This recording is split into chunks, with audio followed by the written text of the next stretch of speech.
The only thing that actually exists is now. Time is of the human mind. We have evidence of a previous now in the fossils and in the buildings and in the streets. But really there's only ever now. Everything else is a memory or a projection. A memory is a projection. And everything we try to remember is going to have a slight distortion in it. They'll find a fossil and argue about it. It's all, this is what we think happened. This is what we think went on. The future, really, we have no idea. So all you really have is right now, and right now is this room, and what you can see outside of this room, what you experience, what thoughts may be coming by, what sensations may be coming by. And then if you pay close attention, behind that is something much vaster and deeper. Only accessible now, not accessible in the past and the future. So if you're spending all your time in the past and the future, well, good luck with that. Because you're living in a fantasy world.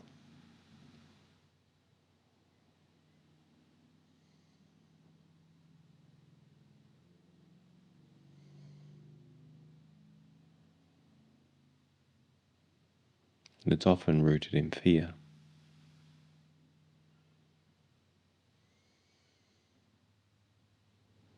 Now is innocent. Now is fresh. It's alive. It's real. And it's the doorway to the heart. And the heart's the doorway to the vastness of what you are.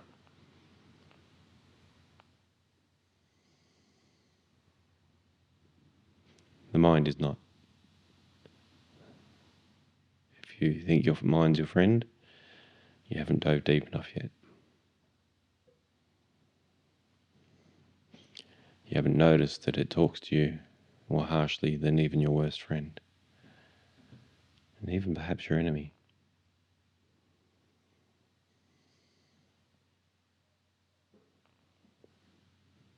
If you haven't noticed that, it might be wise to start noticing it so you can get some distance. Because you don't want to be carrying your worst enemy in your pocket everywhere you go.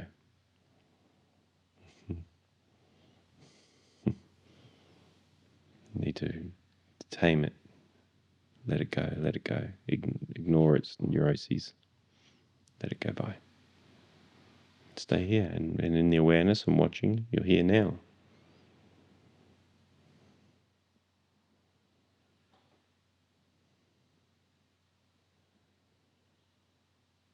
It's quite simple, really. Execution seems to be the difficult bit. I've been focusing on who's afraid, what's afraid.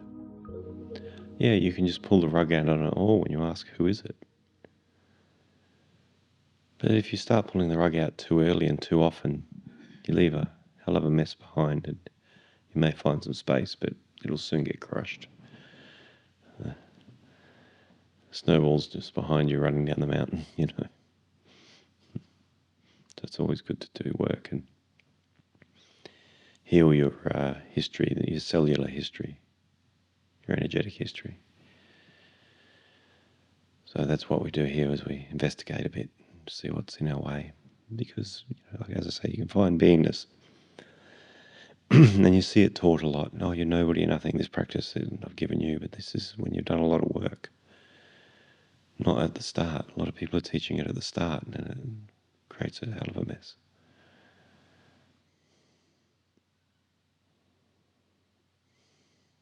I mean, you get popular and you make lots of friends and you have lots of people around you, but you're creating quite a mess. And you may be costing people a lot of growth. The questioner expresses how finding more peace has softened her fire when it comes to environmentalism. Oh yeah, trust the earth. It's very, very intelligent. Yeah. Our brains are not in comparison. You know, if it needs to shake us off, it'll shake us off. If you wish to declare a climate emergency, I suggest you organise a very large meditation group. It's going to be the best thing you can do to fix it. Calm everybody down, get the neuroses down, get everybody into love, and that ricochets everywhere. It ricochets into the hearts of folks you don't know, you don't see. The whole consciousness gets adjusted, and the more people doing it, the faster it adjusts, the more care gets taken. The more people are lifted out of poverty so they don't have to do harmful things, and those that are very wealthy and doing harmful things will soften and be able to see what they're up to. Yeah. This is the answer. Because I used to be very emotional about it all too, but this is the answer. Yeah. Everything else just feels like really complex and unnecessary. Well, and very distorted, a lot of it too. Yeah, it's just confusing. Yeah, it's very confusing. Yeah. I've been around a little bit longer and I've watched the transition, and I think there's some amazing things that are happening and things you could only have dreamt of, as in awareness and people conscious of what's going on and taking more care. That along with it's come a tremendous amount of fear and anxiety, and I would suggest overstimulation and some inaccuracies, and there seems to be some very dodgy people that were at the initial initiation of that part of the movement that enjoy us being in fear. It's a good way to keep us subdued and at each other's throats. Let's relax, surrender, let go. And each day you go to work, you go in there with calm and peace, and you do what you can in a peaceful manner. But the biggest thing you can do is be at peace, be in love.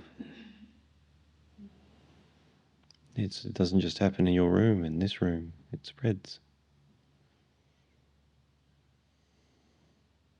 People don't understand. The Vedas understand. They say one awakened being covers the karma of 2 million people. Consider this. So even if you're getting close and just doing the work, it's influencing.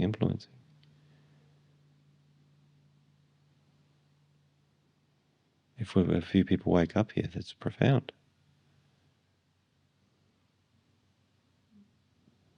That's really, really creating a lighthouse.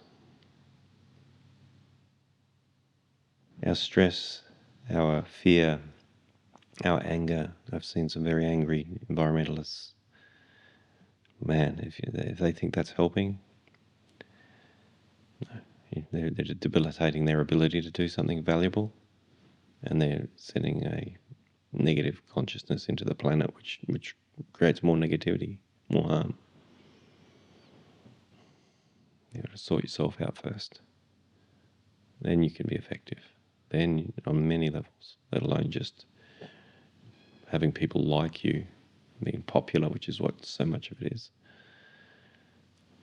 Fitting in and beyond your neuroses. I spent time with my family who were drinking and left feeling far worse than when I arrived. Yeah, the energy bodies all open up when we drink or take drugs. Our energy bodies open right up, so whatever's been contained in them is just in the air now. And because they're your family, you've got a giant pipe going for them. The more familiar you are with somebody, the more connected you are to them. So the quicker you fill up with whatever. If you're clear and they're full, energy goes from full to empty. And if you're coming to Satsang, you're emptying. So you're just taking the full load of whatever's going on because their energy bodies are open as well, and all their shadows are dancing. And you're basically vacuuming them all into your system when you do that. So that's what you were feeling. And it's probably somewhat of a familiar feeling too, because it's your family. So you have to manage it. If you want truth, you have to manage these things. You can't just dance with their shadows and expect this to work. So yeah, just meet them in cafes outside in fresh air, and mornings when they're not drunk, or if they're big drinkers, and just manage it. You have to manage your relationships, and some you have to just cull. It's just how it is. You don't get to keep everything and wake up. And a lot of things you think are valuable aren't. They're the opposite, in fact. Family feels familiar, so I'm drawn back to these spaces. Yeah, and so when you leave your familiar, like it's like the abused wife or even the abused husband, right? That happens a lot more than we realise, and starting to get a bit more airplay these days, right? It goes the other direction too, and the you're used to it, so they can't leave their partner because they're used to it. It's familiar now. They're attached to it, even though it's tragic and traumatic and obviously from the outside a bad situation that they need to get out of. They can't because it's just familiar, and so we get trapped in our corridors. So it was really, really wise for you to see that it was just self-sabotage and going back to old ways because something in your system doesn't like it, it's afraid of it, and what's afraid of it is not your friend, it's something that also needs to clear out.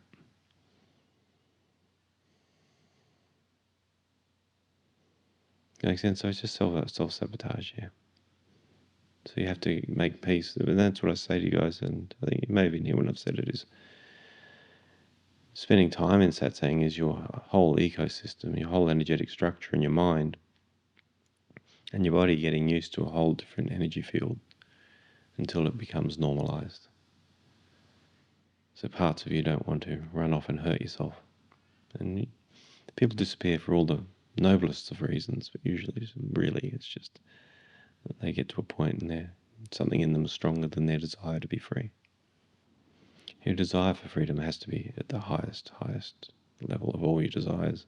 And all your other desires just need to take they have to be put in the trunk or completely let go of, if possible. Truth is the only desire worth having. Because if you're not in truth, what are you? What are you in? Tell me. Oh, it's okay because everyone else is doing it? Is that a suitable answer? Everybody else isn't in truth or dancing in all sorts of ideologies and faiths and belief systems, and therefore that's okay. Or is truth or not truth? It's one or the other. And which one do you want? If you're not in truth, who are you? What are you doing? What's your life? It's somebody else's dance. You're mimicking, as Saffron was saying, you're mimicking other people's ideas in the world. It's not freedom, it's imitation.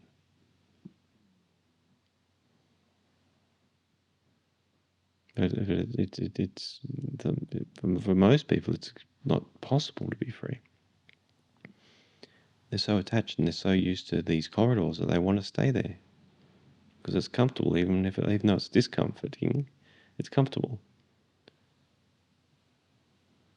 Even though it's painful, it's comfortable. So we have to learn to be able to exit that corridor, head into a much wider one, and a wider one until there is no walls. And there we are. And that happens now. That's just a now experience. By staying here present, not following the mind into its traps. The corridors get wider and wider until there are none. And you may just laugh at the ridiculousness of the prison, the self-imposed prison that we were in, believing it was valuable. Because we were taught it was valuable by people that weren't conscious or happy. So it's up to us. It's a one-player game. You don't walk in holding hands with anybody. It's a one-player game. As far as your inner freedom.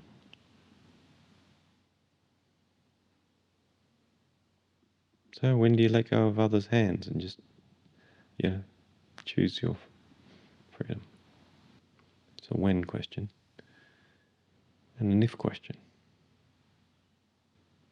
So the more you come here, the more you get used to this, your energy field, and you may think, oh, he means mind, thoughts. No, your body, your energy body, or your 5 bodies are all soaking in the truth, the energetic truth. The denser parts are falling away. And it's been millions of years we've been put together. It takes a little bit of time. Or it takes a bunch of nows that we call time, so let's just say time. And we never know when the pendulum swings the other way, and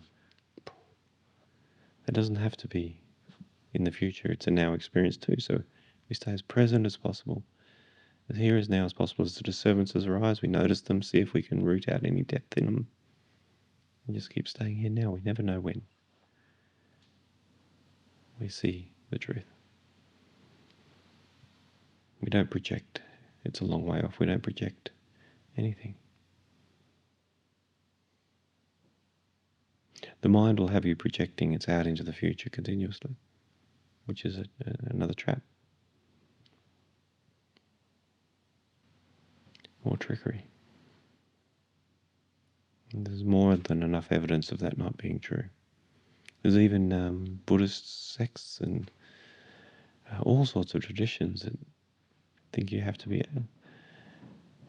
something like an angel before you can wake up. That's been proven wrong too. The mess can be cleaned up afterwards. A lot teach you need to know all of the sutras, all of the mantras, all of the masters, all of the... Not true either. Actually, usually a hindrance. The more you know, the more the mind pretends it knows when it can't find what's actually there. The mind can simulate it and make a simulation of it, which is the most common awakening I see. Somebody's studied the work for a long time and their mind creates a simulation. It believes itself. And they're out there teaching. Or sometimes just showing off. So it can be an advantage not to read too much. Most people here, we're not big studiers of these traditions as far as I show a little bit. But most people here were just plodding along. What an advantage. Maybe that's why we're doing so well. We didn't have to clean up years of debris. But I read for decades until I realised, oh, I need to put all that down now. But it helped me get to where I was, but I didn't have a teacher till the very end.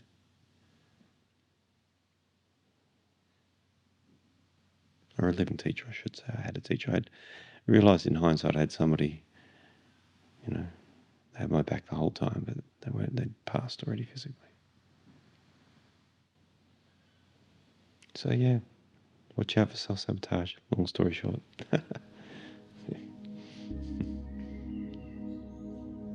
I've been noticing the nice guy character. So you can see how the goody-goody gets put together, can't you?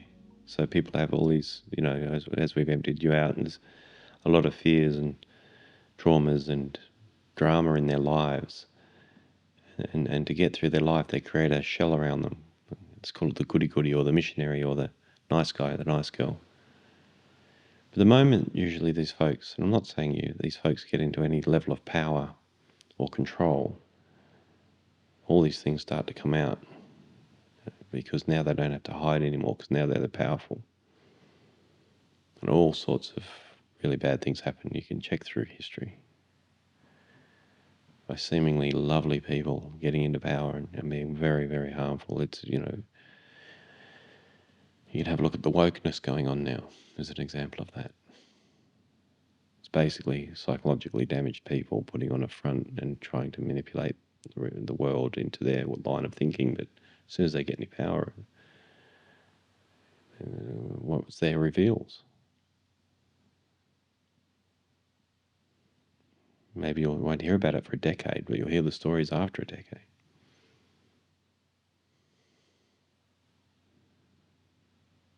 So yeah, it's a mask. It's a shell.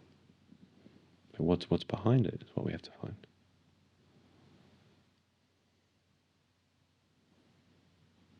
If you go by Dr. David Hawkins' calibration chart, 85% of the human population calibrates below 200, which is service to self, not service to other, yet almost everybody's nice. That's what I'm saying. When you wake up, it's a bit shocking. It's not, 85% of the population is a service to self, but everyone's so nice. And I get it, it helps society, it oils society, and we get through and everybody's doing their thing and the business gets done and the office runs well and the factory runs well and everyone just keeps their inner secret. But it also causes a lot of suffering, so it would be far better if everybody could accept each other and be honest about how they feel. People could start to heal and the calibration can come up and the world actually does transform.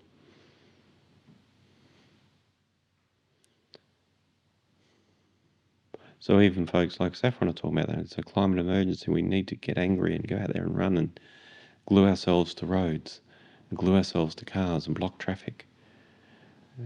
These are very low calibration people. I understand it's about them, not about the climate.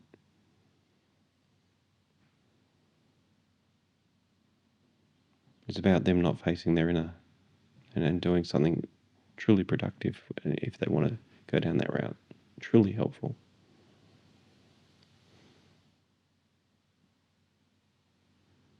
So it's expensive. The nice guy, the nice girl, the missionary, the sellout is extremely expensive for the planet and very dangerous.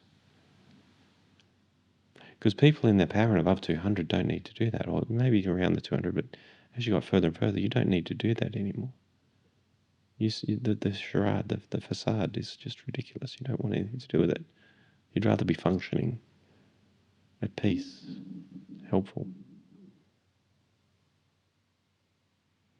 And again, I'm not having a go at you here. We're just talking about that character. And, I know you're actually pretty good inside and clean inside, so just seem to want to keep running the show for everybody. I don't know why. Well, I do know why, but I don't know why you want to keep running it.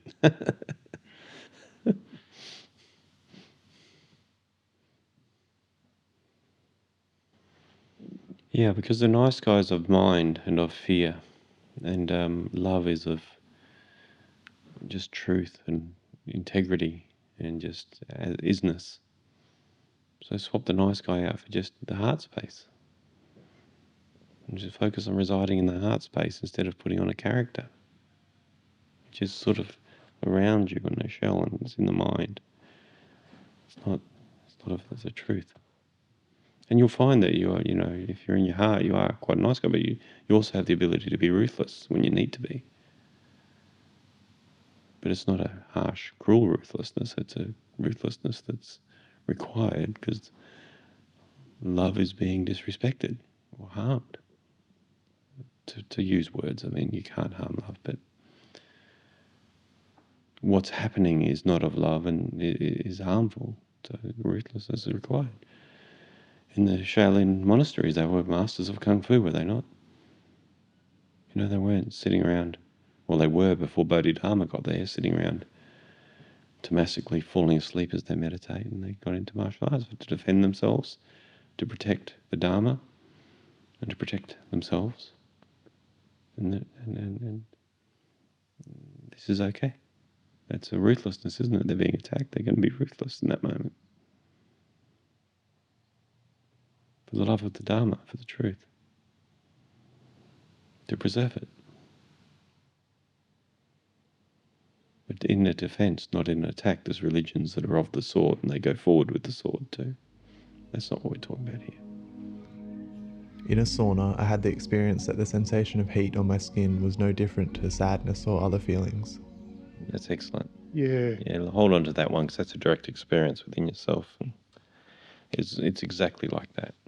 It's no different to a fog or a heat coming from the outside. It's just inside, but there is no inside and outside really. But yeah, currently there's an inside and an outside, so we'll talk like this. Yep.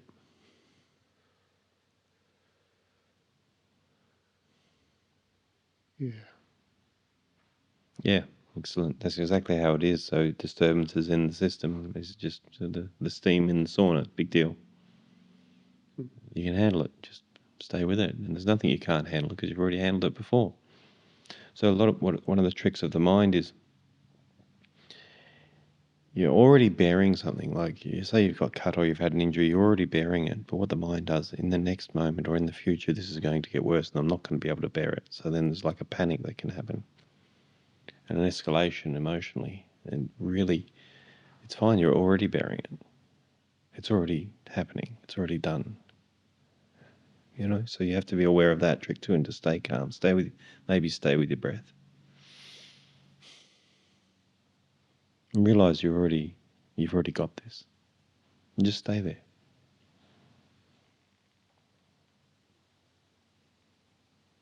So, don't think there's much to add on that, other than don't forget that. Yeah, I will. Yep. I won't forget it, I mean. And you're just a slightly different way of saying it, you've been carrying that around the whole time anyway. You're already bearing it. It's just that you've distracted yourself from it. Just accept the fog. Embrace the fog. Enjoy the fog. Perhaps look at it like there's a trapped part. There's something trapped in me, or something trapped in me that wants to be free, but it doesn't know how to. So I have to let it go. And I don't want to cage it. I don't want to be the prison guard. I want it to let this thing be free. It's my duty to let this thing free, so it can experience a larger set of a wider life. Yeah, I like that. Yeah, you can lean on your duty. You're a very dutiful person and conscientious person for serving others. So why don't you serve these difficulties within yourself as well, just the same way?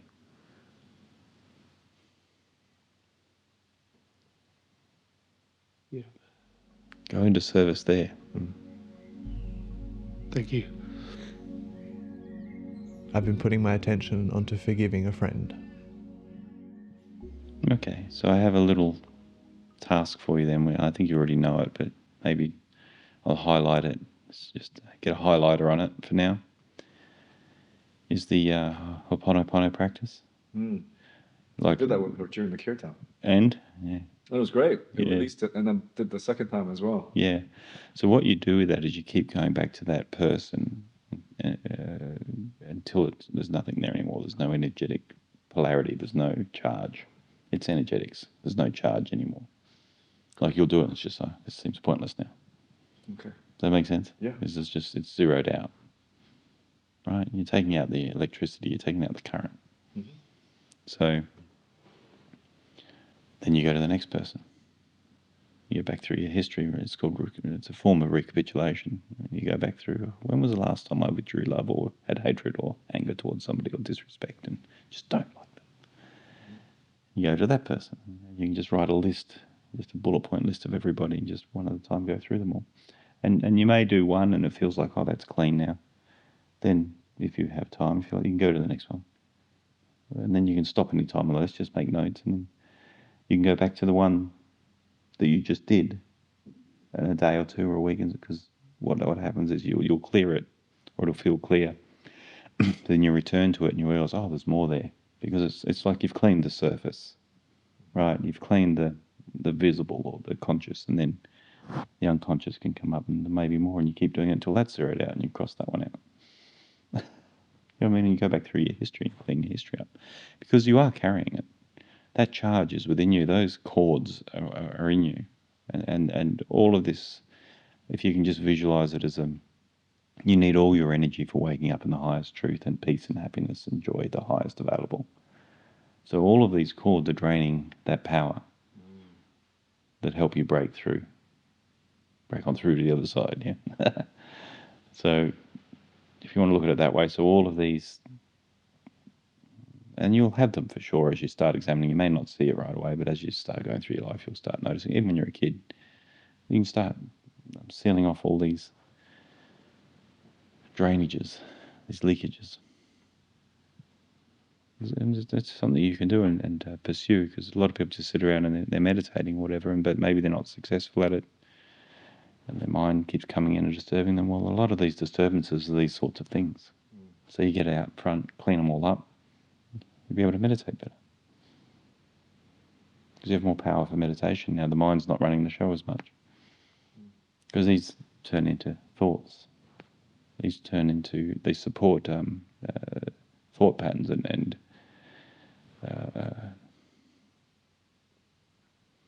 yeah, just clear them up. Does it make sense? It does. And it might be uncomfortable, and you may not want to forgive somebody, but the trick is to assume that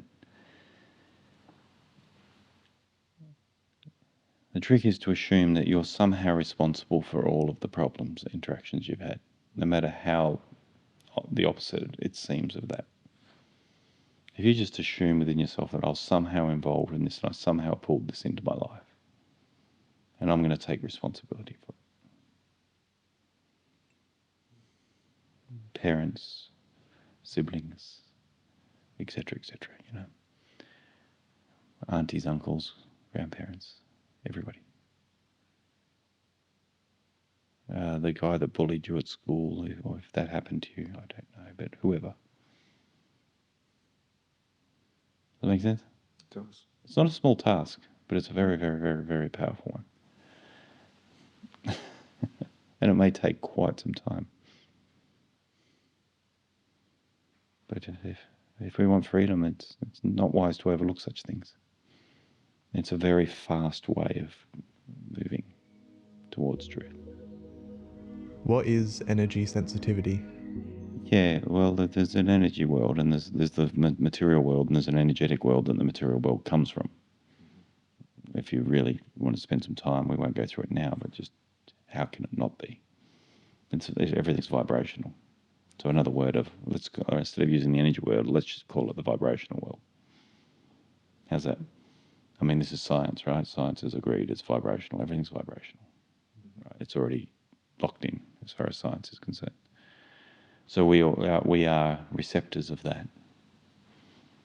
And we have, this body is actually an incredibly sensitive receiver of that we've blocked off over time through many of these things I'm talking about.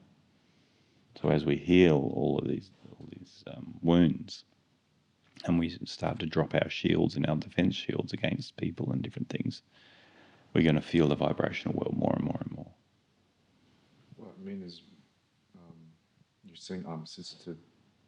Yeah, well, some people are more sensitive than others. It's just how it is. Not everyone's born the same. So if you're coming in here and feeling peace pretty quick and feeling the difference, it would indicate to me that you might have a little bit more sensitivity, so to lean into that more. Just be more aware as you enter a room and just feel your body and feel, do you feel different when you enter a room? You might not enter a room and feel lighter and calmer. You might enter a room and feel more disturbed. And just start to take note of these things. Not to take action, just to start training that sensibility, that sensitivity. It's a sensibility, right? It's wise to be able to feel a room. A lot of very successful people in the world, in the material world, have this ability. They don't tell anyone. But how are they successful? They didn't get caught by charlatans and tricksters and liars. They could read them, they could feel them. And they didn't engage in those businesses or those offers or those relationships. Do you know what I mean? It's a sensibility. Yeah, of course. Yeah. Top CEOs, most of them are very sensitive. Of the big companies. Yeah. A lot of them meditate. Huh? A lot of them meditate. Well, they do, yeah. Well, because they're part of that is because they are sensitive, and then they loops on each other. The meditation and the sensitivity work together. They make sense together. The more they meditate, the more sensitive they get, the more they're clear. The more they can read, the more successful they are. They're driven by success, usually. But that'll mutate into a much more hearty way over time. Or evolve. Makes sense? Because meditation is going to take apart the greed, is going to take apart the power, right? Silence will take all that apart in time.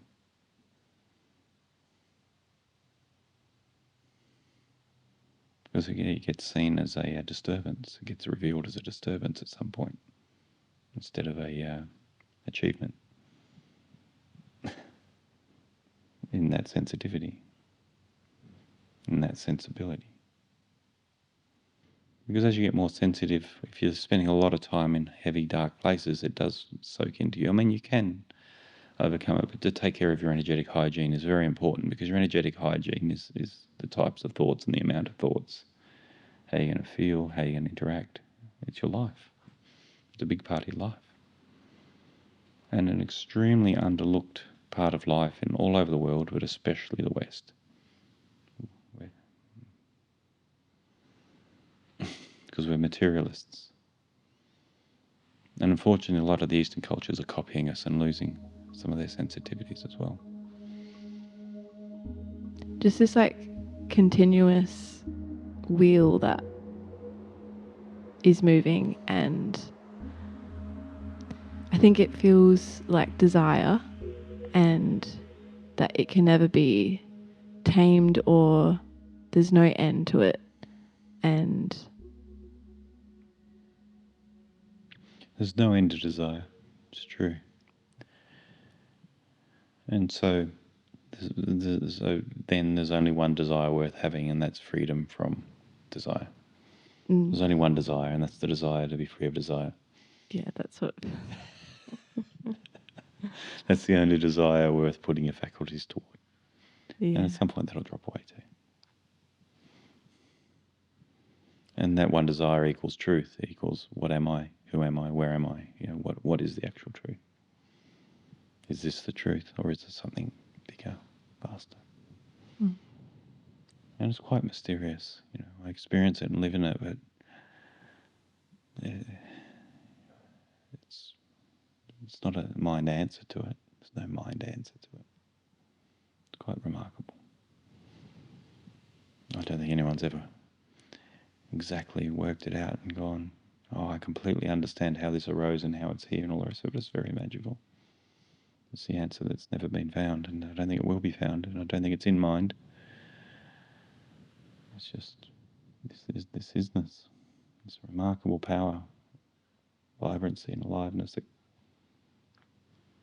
has no beginning, has no end. That's what we're looking for, because what we think we are is not that. It's within it all, but our mental version of it is an abstraction.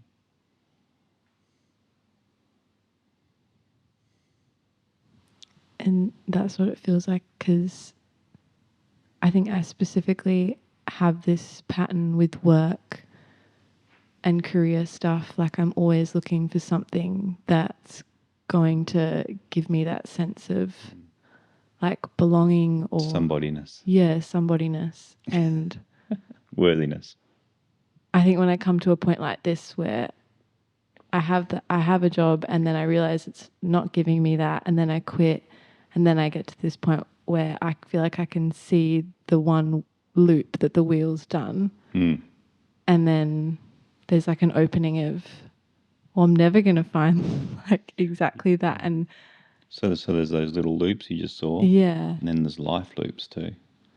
Yeah. This life, next life, next life, next life. And that's what motivated me. Oh, I'm going to have to go do this again? Yeah. No. Not on my watch. Yeah. This is it. I'm done. What do I need to do? Now. Okay, done that. It killed me. I'm just picking myself off the floor. What's next? Yeah. But that's that. Don't get disturbed if that's not your current way of being. But that's what arises at some point. Just this complete devotion to truth. And it's a beautiful thing. But don't be hard on yourself if that's not there yet. That comes in time. That comes in the process. It comes with seeing as the layers drop off, the seeing gets deeper and wider, and and it becomes just obvious. Well, you're using a functional aspect of mind, so the way Ramana Maharishi put it, the great sage, is you're using a small thorn to pick out a big thorn.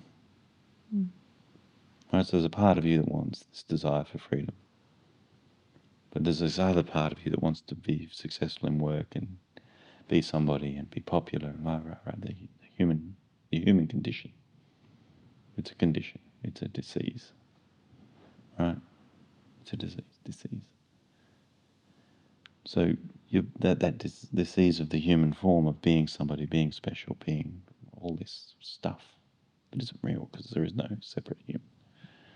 You're using a small thorn. You're in the mind that wants freedom, that comes from source, that comes from a higher place that's in you. It's in everybody, and it picks out this big thorn.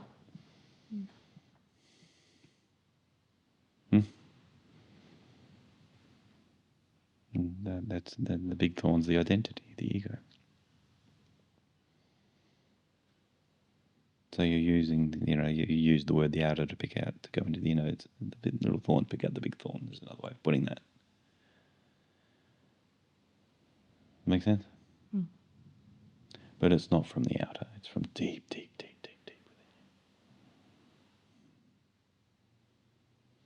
And that means somewhere in you have that access to even be here having this conversation. Whereas a lot of people, it's just absolutely blind, sleepwalking.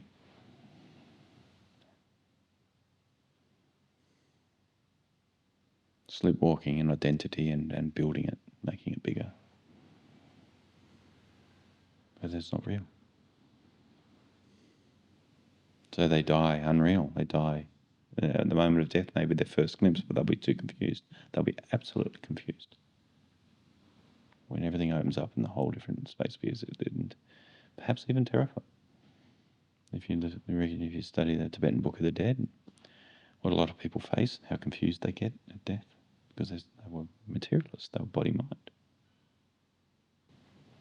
And in Tibetan Buddhism, it becomes hungry ghosts. They're spirits without a body, without a home, confused, wandering. I feel like when I see that, I see instead of merging back into the source. Yeah. I see myself like with a blindfold on and my hands out, just trying to grab onto something. Yeah. The ego is blind.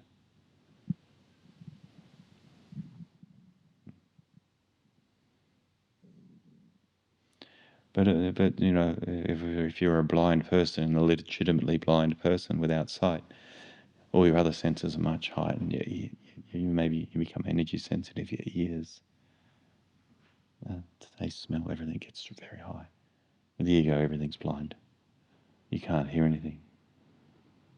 You can't really taste anything. You can't smell anything. You can't sense anything. Like a strong ego. It's just absolute blindness. It's just a story of me pushing. Complete blindness. Deep in the ego, deep in the ego, it gets very dark. And it's as dark as far from truth as you can get. So this is an opportunity for ego to untangle, disappear, pop. So good, don't forget it. When you have these seeings, and as I say to guys in retreats, is when you get these deep seeings, you need to, if you dropped a pin or a mine shaft down into a deeper understanding of consciousness that's very, very embodied, very within and not my words. Do you know what I mean? Or not my, or a sharing of something you've read, but something you've deeply experienced and seen. It's very important to keep that shaft open and keep mining it until it's open, until all that debris is gone, and then there's a new plateau of being. And that keeps going until there's no thing. Because most often people at time, it fills in and caves in again, and the realization gets lost. That's your job, to stay on point. That's to be single pointed with that. Just, okay, I've seen deeper now. Okay, now what do I do? How do I honor that? How do I honor truth here? What does that mean? What can I do? What can't I do? What does it look like? What does it feel like? These are very precious things, and they need to be treated as such. These are jewels, like treasures. Like if you were in the material world, these are like diamonds. You don't just throw them away and just have a hole in your pocket and you get a hole, oh, it won't fall out. And, you take care of them. It takes bravery to be in a room like this. I want everyone to appreciate what the beautiful divine force in them that lets them face themselves, and to be brave enough to face what's here, and it takes courage. It's in the Hindu tradition. It's you go through your different lots in life. Which I don't necessarily agree with, but it's a good metaphor. Is the untouchables, and you have your worker class. I'm just making this up now, and then you have your merchant class, and then you have your Brahmin class, which are the priests. And you have your warrior class. They can debate which way it is, but the warrior, after you finish with the outside battle, fighting everything, the battle goes inwards. That's the true battle, see? And the warrior on the outside world trains you for it. It's a warrior's path in a way. You have to face difficulty, stuff, and you're not just looking for comfort like the merchant or the worker. You're hunting something much vaster now. It takes courage and to stay on that battlefield. Using that word very tentatively, but on the field of inner warriorship. So satsang, it's like a stabilizing force for you while you do that. It holds you, and that deep thing in you that's yearning for itself is stabilized here and held here. So you can be stronger and bigger. It's like you've taken steroids. You're faster and stronger. And you're educated in the battle and how to battle. And you know where the traps are, where if you do this move, that happens. Don't do that move. You understand? Because who's sharing or what's sharing, the speaker, has made all these mistakes and hadn't been wounded by them. You don't have to. You can avoid and move correctly.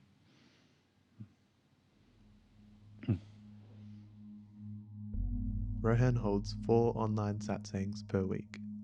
To book, follow the link in the description.